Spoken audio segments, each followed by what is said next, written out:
We will continue to see how we can use the catalogs in our design work. To begin, I will open a scene. I will open the engine. And I will also select the explode lines and right click to, see now, select like so and right click. I have to go to the scene browser, it's easier to find it. Right click the explode lines and to suppress them, like so. And I will also click fit scene, and this will be my scene or camera view. I will save camera. I will call it design view, like so. Well, we will look at how we can use the catalogs to, for instance, to replace parts in the scene. First of all, I want to drag the cylinder and the crankcase to the catalogs. Now this is an assembly, and to select the crankcase or the cylinder, I have to click the assembly first and then click the part.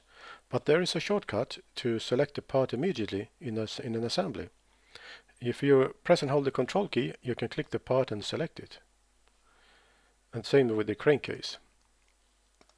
So press and hold the control key and then click the part you want to select in an assembly. Well, I will drag the cylinder, and now you see that when I drag the cylinder along the surface, it is changing because the anchor is set to drag along surfaces. So when I drag the cylinder here and drop it here in the catalog, and I will click no here because I don't want that cylinder to be linked to the file on the hard drive. I click no. You see that this icon shows that the cylinder is lying down, but I want it to be like this in the scene. So I will select the cylinder here in the catalog and right click to delete it. Then I will click the anchor, right click to disallow drag. I will select the cylinder, drag the cylinder to the catalog, and I click no, and we have the cylinder here in the same position as in the scene. Then I will control click the crankcase, and this one, the anchor, is set to disallow drag because the crankcase was dropped on the scene, because every part that will be dropped on the scene will have this pin, and that means disallow drag.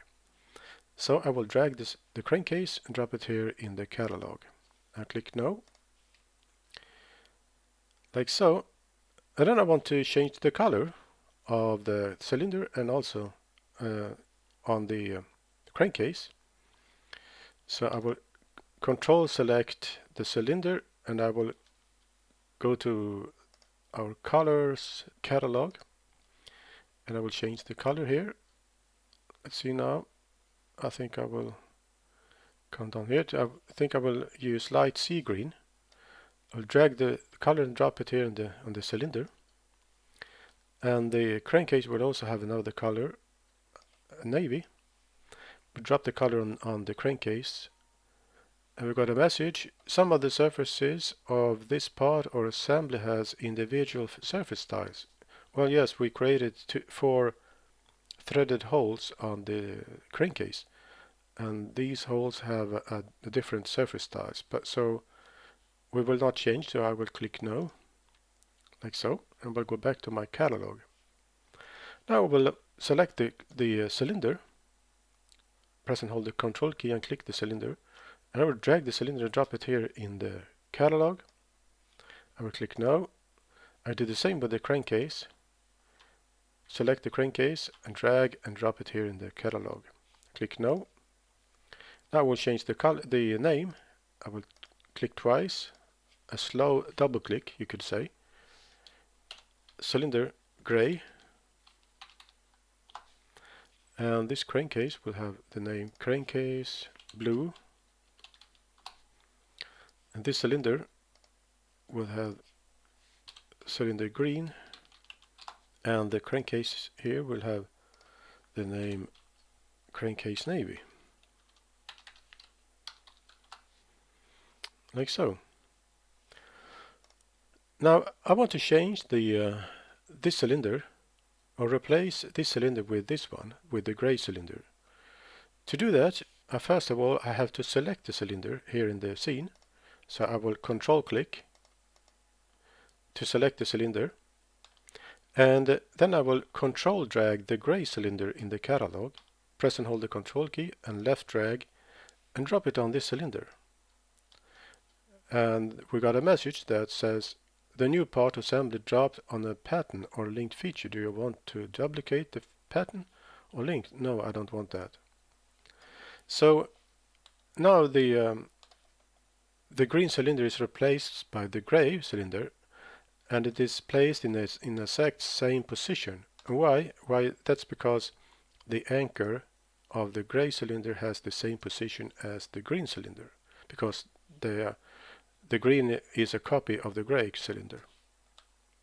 So that's important. If you want to replace a part just by dragging from the catalog, it is important that the anchor has the same position. We'll do the same with the crankcase. I will select the crankcase first, and then I will control drag the crankcase blue and drop it on this crankcase, and it will be replaced. Why is it important to select the part that you want to replace? Well, if you miss to select the part and just control drag this crankcase and drop it here, you will replace the whole assembly, because you haven't told IronCAD which one do you want to replace. Now you have told the IronCAD, yeah, I want to replace the whole assembly. So I will click undo here. So that's why we have to select the crankcase, then control drag the new crankcase, drop it on the old crankcase here, and it will be replaced. Well, I want to add a material. I will select the crankcase. I will right click Smart Paint. I will choose this gray, and also some the finish will be, I will choose this one, some reflection like so. I click OK. I will create aluminum material, but I also want to set the material on the crankcase. So I will click this button to open the IronPro XT tools. Here we have set material. I will drag set material and drop it here on the crankcase, and I will click here to choose the material I want. I want to click metal and aluminum and click OK.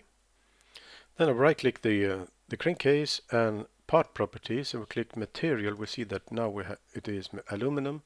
We have the right density, and in general we have crankcase and so on. So I will go back to my catalog, and I will drag this crankcase to the catalog. But first I will set the anchor to disallow drag, and then I will select the crankcase, drag it to the catalog like so.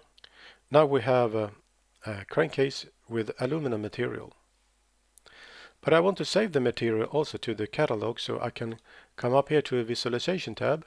I will select fill eyedropper, and I will fill the eyedropper with aluminum. So I click the crankcase, then I click here in the catalog. And I also press escape to exit the fill eyedropper command. Now we have the aluminum material here. So I will select the name, and I will change the name to aluminum.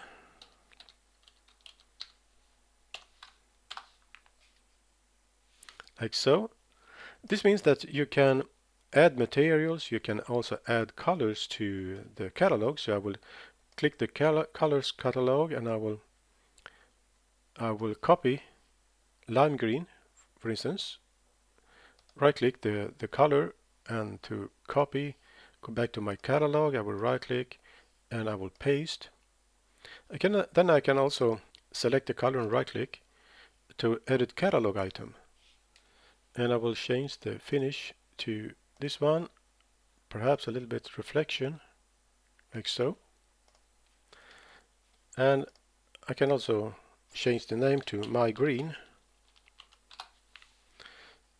So this means that you can use the catalogs to create your own palettes of parts or materials or colors. Well, you can also change the order of the items here in the catalog. It's not possible to just left click and drag.